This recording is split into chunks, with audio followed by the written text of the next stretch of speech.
Hello, welcome to Diary of a Creator. I am Victoria, the soul-led career coach, and this is a space for ambitious, freedom-seeking souls like me who refuse to settle for the ordinary. So if you are feeling stuck in a life or career that no longer fits, you're starting to question your path and you're craving something more freedom, more fulfillment, more joy, then you are in the right place. And if my content resonates with you, I would love it if you could like, share, and subscribe. It just helps me to reach more souls who need this message. So today I am speaking to my third guest, Fiona, who is the owner and founder of the Soul Hive. Okay, so welcome, Fiona, to Diary of a Creator. Lovely to have you on today. How are you? I'm great. It's good to see you, Vic. Thank you for inviting me. You're welcome. We can clearly tell we're in very different climates right now. If you just want to start with a very quick introduction for everybody, so just your journey from corporate into your solo business. Yeah, so I'm Fee. I'm the founder of a business called the Soul Hive, which has been running for about a year and a half now. I have 20 odd years in marketing and advertising in agencies and client side. In March 2023, my role was made redundant. I was comms lead in a futures division of a big four corporate, and I absolutely loved it, but it was completely out of the blue. Mm. And I left with a decent pay packet, a commitment to myself to never go back to corporate again. Mm. And that was a big thing for me because I'm a bit of a bouncer. I have left corporate for good 4 times before. So this was a real test. Can I stick it out? Can I build a business, follow my dreams, make money, and live the life of freedom that I desire? So, of the four jumps that you've done, what were the reasons behind those four jumps? Pretty much all the same. The first one was in 2015 when I did an Amazon FBA course. I met a friend of a friend who had really excelled in it. So it's e-commerce, selling physical products. She had gone from zero to $1 million revenue in 12 months. She became a bit of a legend in the space because we were all at that stage going, oh, can make $1 million in 1 year. That's amazing. And of course, it wasn't as easy as that. But that's where I learned so much from. And that business was expensive, buying physical products, shipping them around the world, all of that.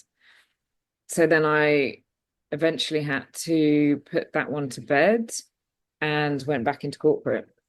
It was another redundancy and then contracts. The other times were contracts ending and me starting a business. And what's your drive this time to stay out of corporate?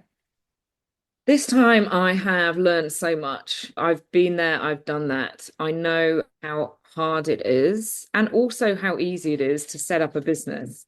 I've had businesses, my activewear company was actually one of the easiest I've had. The momentum I had was off the charts. So it's a passion. I don't want to go back and work for someone else. I don't want to sit in an office all day with people. I don't want to commute. I've got a puppy now. I like to be at home. I live by the beach and I've spent a long time working for someone else. So now it's time to really honor this decision, this commitment I made to myself. Yeah. I kind of found myself in a similar situation where you didn't dislike what you actually did. So, working with marketing, messaging, communication, how does it feel different in your business doing that in corporate to doing that within your own business? And it is soul led, obviously, because you're working with soul led Mm. entrepreneurs and all of that. Well, I say the first time I left corporate, set up the first business in 2015, I was working in a place that I really disliked, that was Mm. toxic, it was heavy, it wasn't me at all. So that was a kind of an escape plan. Yeah. But the last time around, I was in a place that I had manifested. I remember I got that job after doing a new moon manifestation, reading this thing out every day for a month. And then this amazing job appeared out of nowhere. So that was a job I adored, but the universe then was like, this is it. There was also a really fascinating story of how that redundancy came about after a plant medicine ceremony. To me, it was like, this is a message. Okay, I'm hearing it now. So And that was the reason I called it the Soul Hive, to support soul-led entrepreneurs to really follow their path Mm, and believe that we can all follow our purpose and do this. We don't have to work for someone else. We don't have to mm. waste decades doing something you don't want to do. Yeah. And it's interesting. Do you think without the redundancy, you would have left? I don't think I would have, because I was on a really good salary, had all the perks that you get, the holiday pay, the bonuses, and a large amount of money just dropping into your account every month. I actually work with really great people in a beautiful modern building, near Circular Quay. So I loved it. And I think if there hadn't been the global redundancies, I would still be there. And Yeah. maybe I would never set up anything else. People have got their bills to pay and mortgages to cover and their lifestyles to fund, and it's safe, Mhm. or they just don't believe they can find something better or easier. It's a tricky one. I feel the soul has a way of when we're not listening or following the path to eject us, which is kind of what happened to you. And it's happened to a few other people that I've said where it's almost Mm. you're not given any choice. I wonder how it comes about for others. But you are right. Coming out of that place of security and the stability is a heavy ask.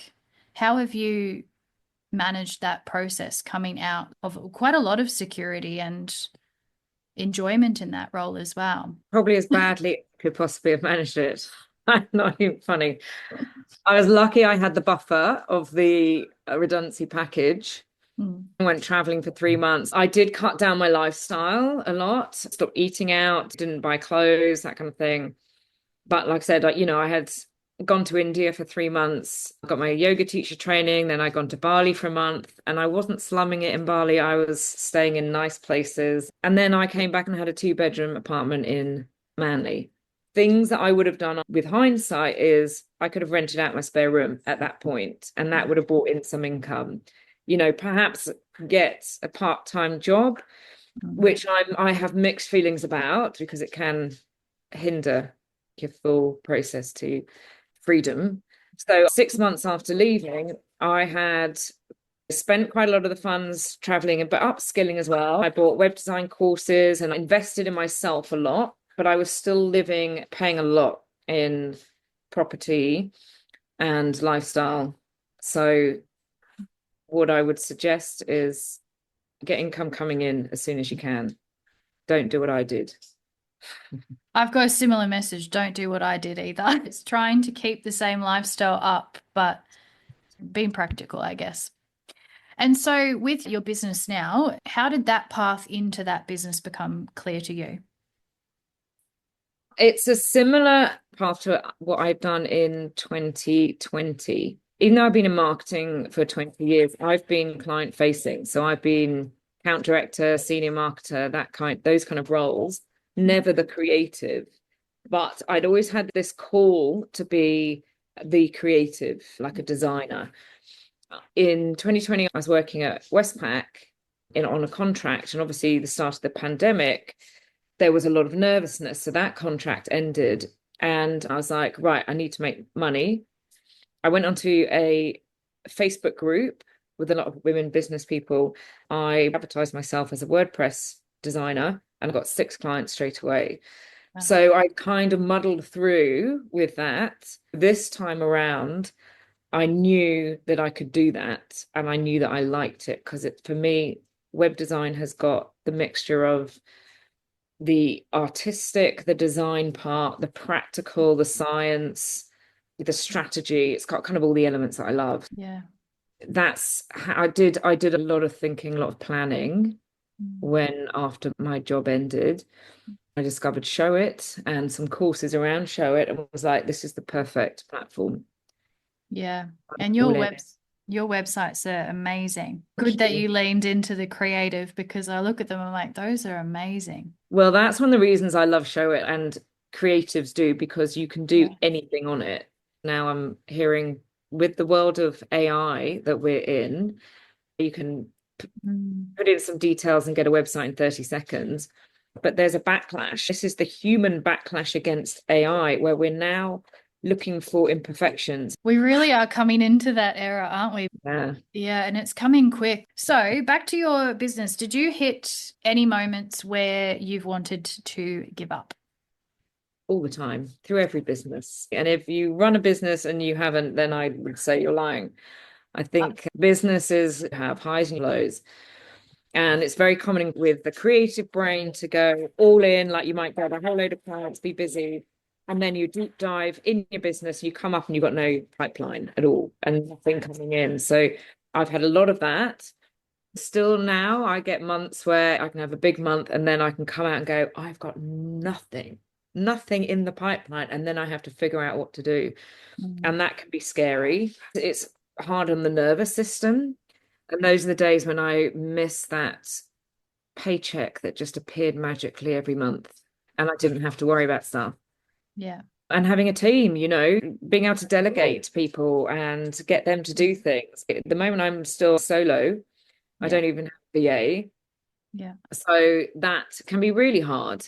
Yeah. And it feels like there's a never-ending task list, which there never is. Yeah. It's the cycles. What gets you through?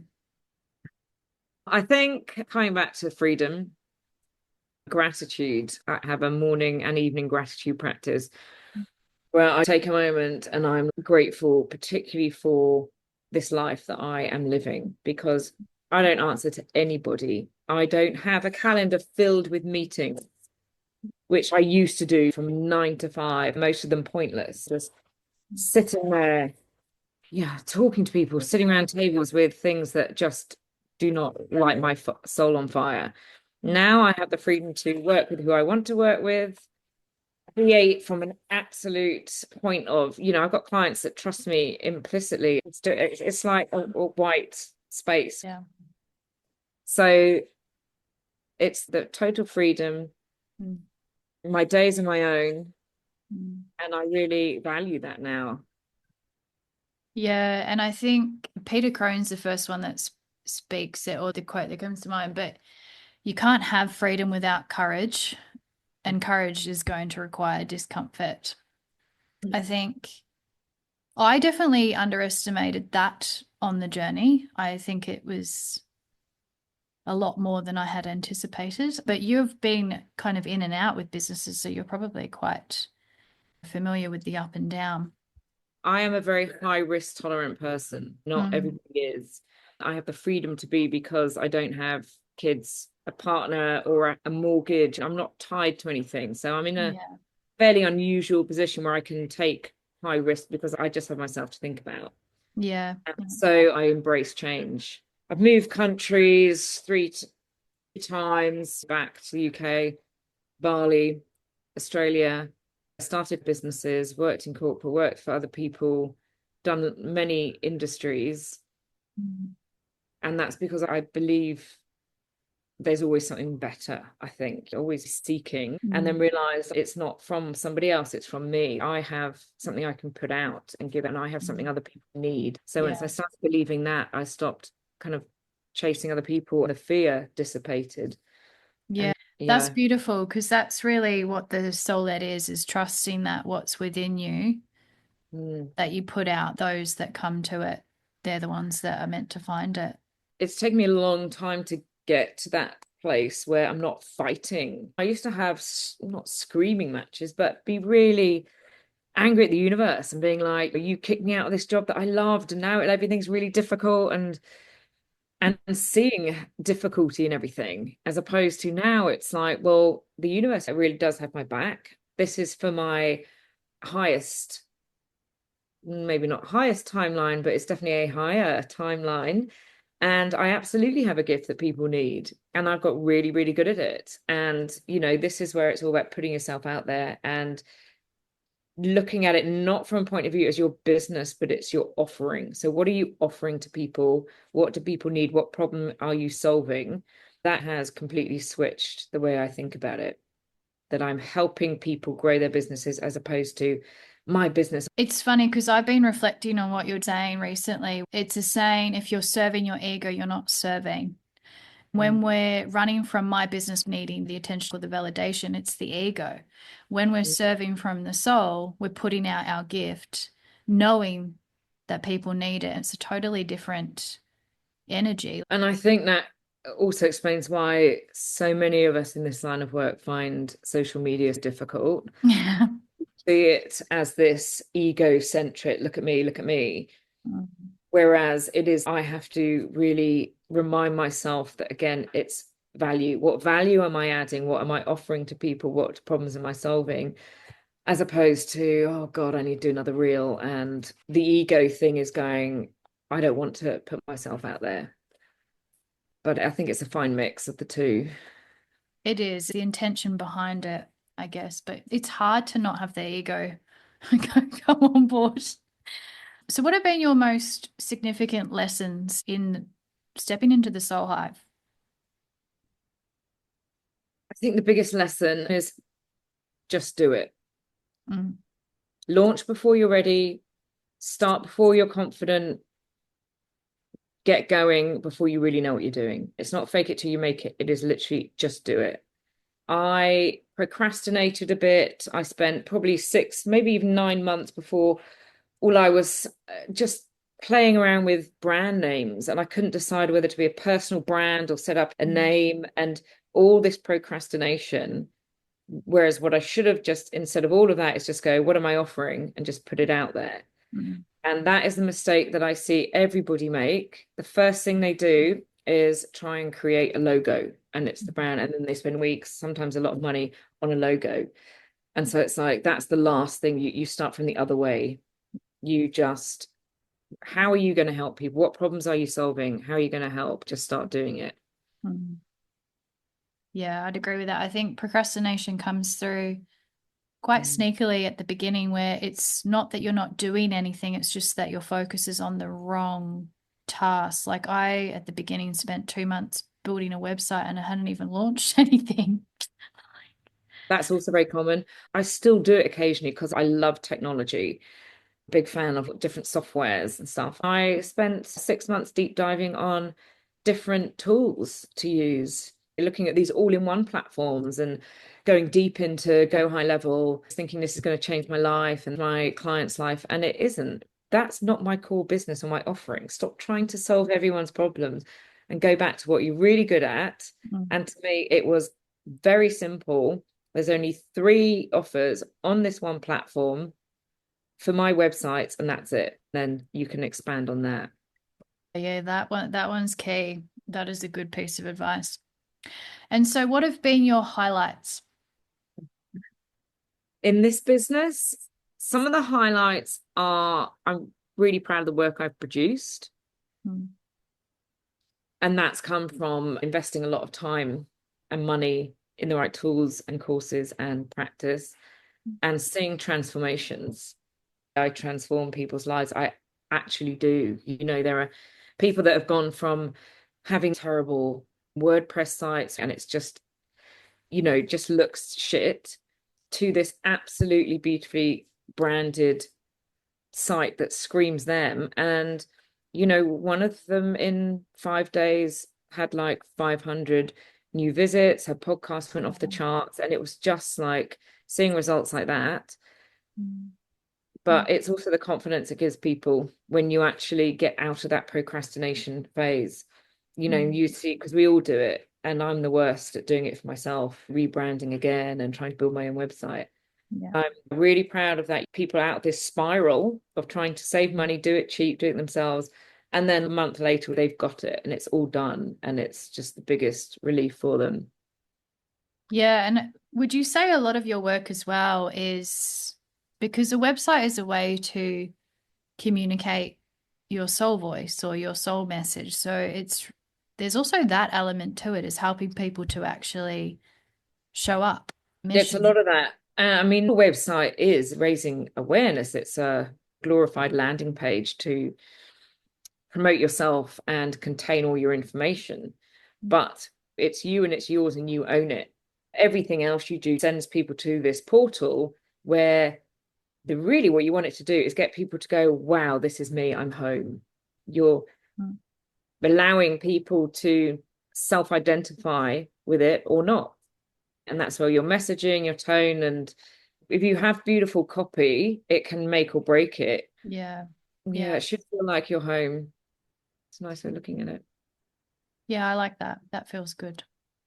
And so, what are your future focuses for the Soul Hive? Well, for about the last year, I have had on my to-do list build a template shop. Have Ooh. I done it yet? No. But my new site will be launching soon. I'd say definitely in the next week. A template shop is on the horizon because at the moment I'm doing custom and semi-custom sites, which is still time for money. I build them all in a week, 2 weeks max. The template shop will allow me greater financial freedom and Mm. also allow people to purchase a template and update it themselves. That'll be a lot more economical and easy. And I've just launched a business strategy call as well for people that aren't yet ready to build a site and they're like, I don't know what to do. It's a kind of open container, 90 minutes, and I help coach people through where are you at? Let's get the Mm. first step done. Yeah. And it's a definite evolution with the business, so trying to move it towards more time freedom. At least one thing I've noticed is when I started, I was just like, career is the only purpose. But then you move into it and you go through the soul led path, and you're like, actually, a lot of things in my life are purpose, and I want time for all of that. So it's about freedom, really, at its core. It's freedom in every sense, but it definitely isn't for everybody. I'd say it's a harder life than if you get into a career you like or you're in a role that is always employable. Mm. You can bounce in marketing PR roles for decades and do okay. And if you've got genuine passion, then great. Most people I've come across in corporate do not have a genuine passion for anything.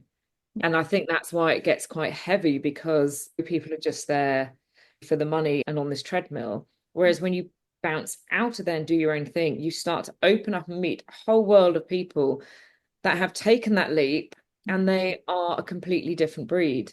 And you learn to let go of so much else. To me, it's about really just sitting down and listening to what fires you up Yeah. doing.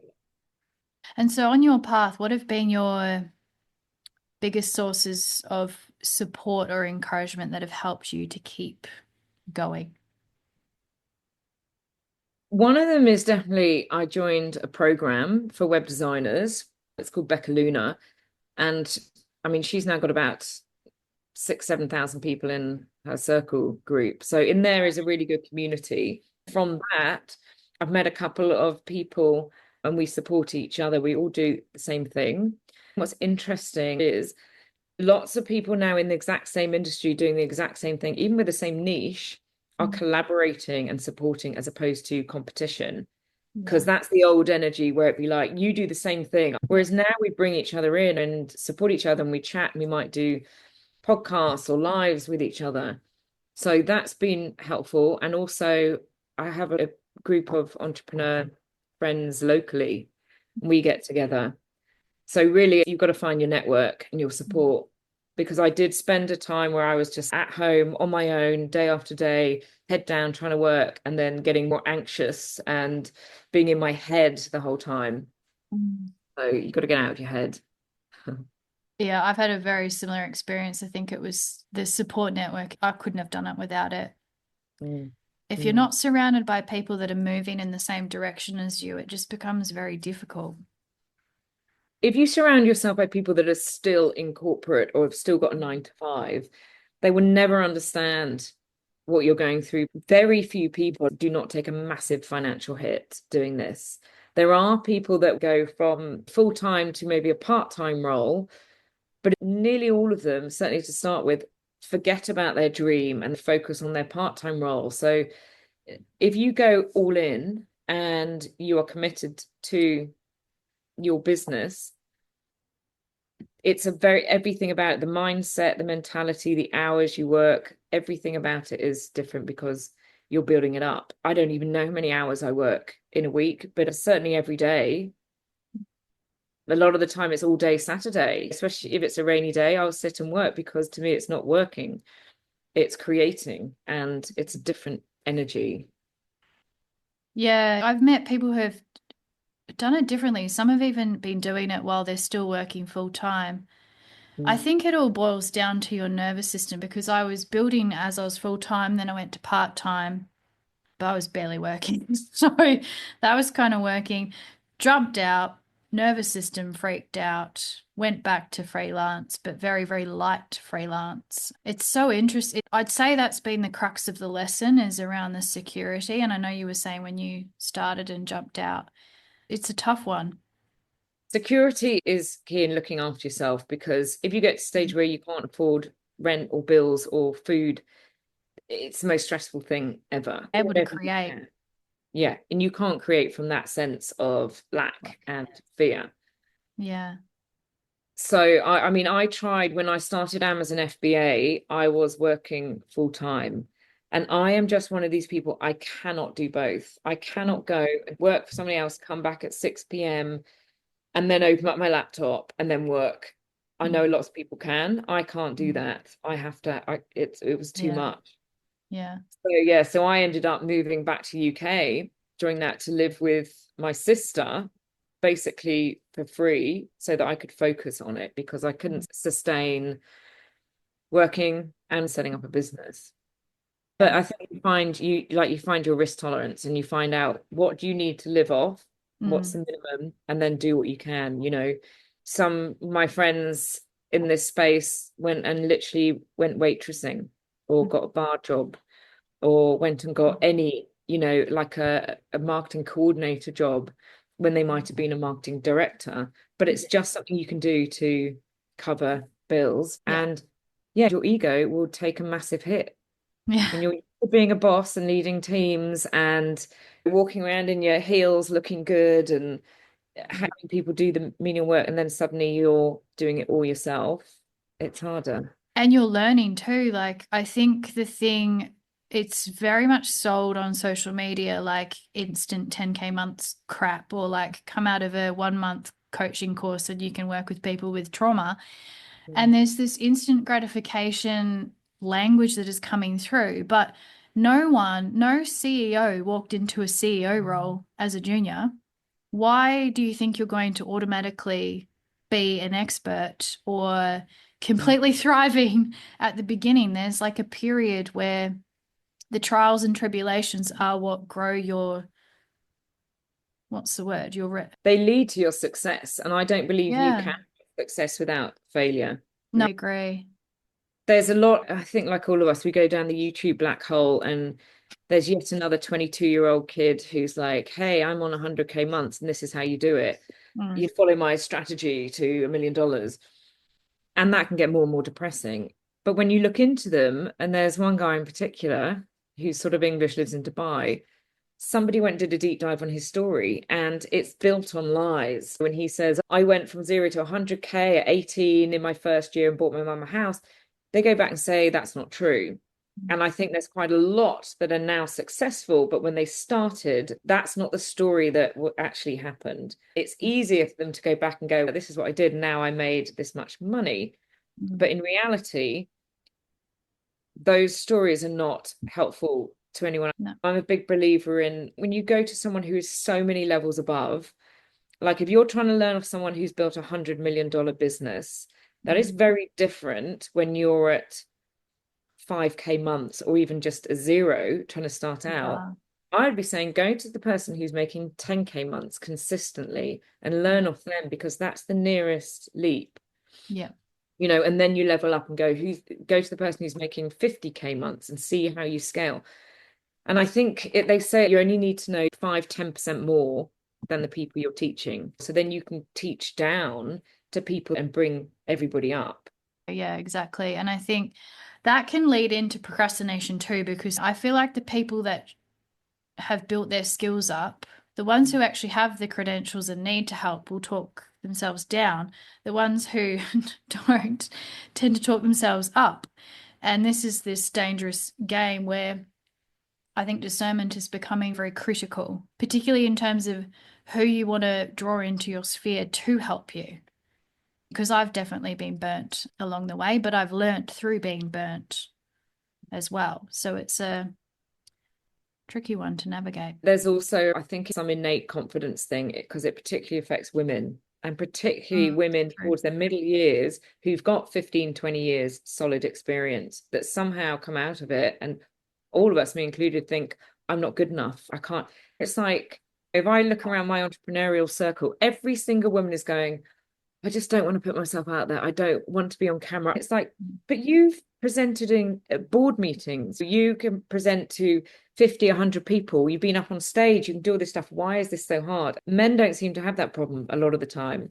I don't know if it's innate or trained, but there is a missing gap to bring particularly women up, see it as a platform to help to problem solve.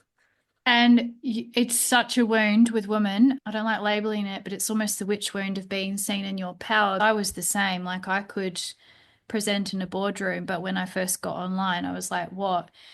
You're not putting yourself in front of a boardroom, you're putting your knowledge in front of a boardroom. So it's like a mask. Whereas when you're doing soul led, it's you. Mm. It's more you than it's ever been, which is why it's so confronting because it's you. But then again, if you flip that and you go, let's take Instagram for example, a lot of people going to struggle with that. And I know it's the whole, what will people think? It's your platform to do whatever you want. And actually, that opens up the freedom where you can go, this is just an extension of me.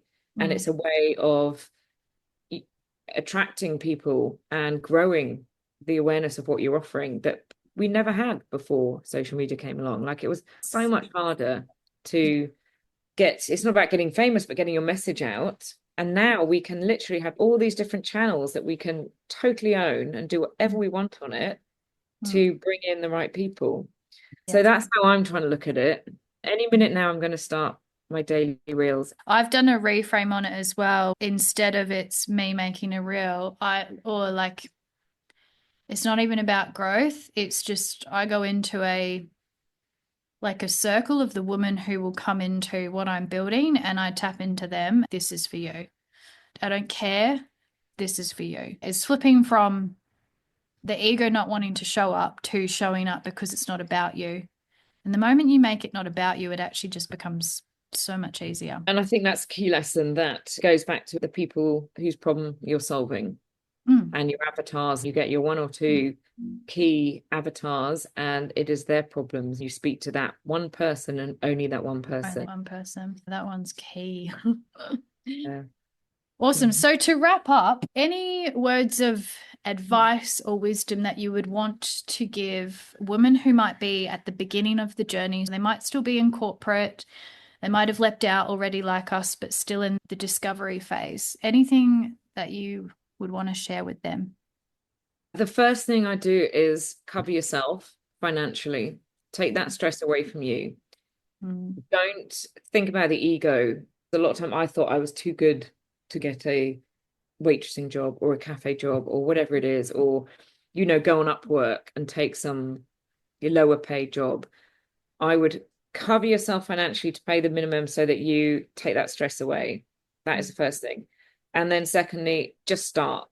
Just start. Don't worry about the name. Don't worry about the logo. Don't even really worry about your branding. Just think about, what do you love doing? What problem can you solve?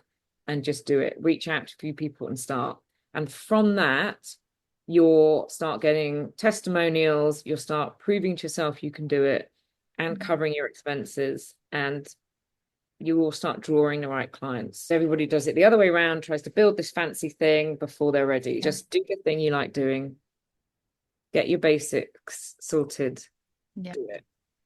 And the one thing, because I know you've touched on it a couple of times, and I know it's how you really kicked off, is your network Mm, and the mm, importance of going mm. out to your network of people that you know and putting it in front of them and opening it that way as well. Yeah, that's a good point. I mean, I've been very fortunate in a way that my target market is all of my friends. I haven't done any marketing really. I'm rarely on Instagram at the moment. I've been fortunate that people come to me, so it's all been referral based. My network has been key, and my reputation through that has been key. I've actually set up a referral program as well, offering a generous referral fee to see if that works. I am trying lots of different things to tap into that network. Yeah. But definitely finding people and staying in touch with people you know that have had that dream or Mm. about to do it. Let's find the people and then use that network. That's a key one. One that I definitely undervalued, and I wish I hadn't have undervalued it, particularly coming out of a corporate environment where I knew that 80% of the people there hated their job. I didn't realize the importance of networks at the time. Yeah, if I was to do it again, I would have done that a lot sooner, a lot earlier, joined more networks and gone to more business meetups and stuff for people. Yeah. And that Even might be easier. The other thing I'm tapping onto is collaborations. To start with, I was doing a lot of reciprocal agreements where I might charge half price in return for whatever this person's offering. And I still do it today if there's certain things like, my new client that I got yesterday is also a really successful business mentor and coach. So with him, I've said, right, well, we'll work out a fee structure where you don't pay me full price, but I want to tap into your business mentoring. So you can do exchanges as well. It doesn't have to be all financial. Use other people's skill sets, and that way we can help each other grow. yeah, and that's really the energy, isn't it, of the soul ed is we're all growing in a Mm. hive or a network together and holds a different energy, a different space. We might appear like we're doing similar things, but we're all showing up as ourselves. Well, funny you should say that because that was the original name of the Soul Hive, is a community, and it Ah, was to bring everybody together. The original plan was to do a course and a membership, and that may happen at some stage, but it's to the back burner for my creativity. It's holding hands and bringing each other up instead of standing at the top and pushing other people down, which is the old way. that is the old way. That old way is dying slowly but surely. The old earth is crumbling rapidly. It's crazy. It's having a loud crumble, but Well, hard not. isn't it? It's the last gasp of the old masculine energy Mm, before we head into the new earth. yeah, it's very, very interesting times. Well, thank you so much for sharing your journey. That was amazing. You're very bold, very courageous. I didn't realize you'd had so many jumps. It's inspiring. Can read all about it on my new website. I've Okay. done all this story because I had forgotten about that. It's been 10 years of trying, Yeah. failing, going back, starting again, and that's it. If you don't try, you don't succeed. And if you don't fail, you don't succeed. People need to know that before they come in, as you are going to fail. And And failure isn't bad. We're trained from school to think failing is bad. When you were tiny and you put up your hand to get the wrong answer and you'd never put your hand up again. But failure is one rung on the ladder to success. yeah, So, 100%. Not an easy lesson to move through, but like, yeah, it's one of the greatest personal development journeys I've been on is the business. It's like coming up against your ego almost every day. interesting. Yeah. Thank you so much. I'm going to share all of your links into the episode so people can come and check your websites out if there's anyone in that space as well. I love your website, so I'm going to have to reach out when the time comes for mine. A Awesome. refresh, my rebrand. Can't wait. Thank you. That was really fun.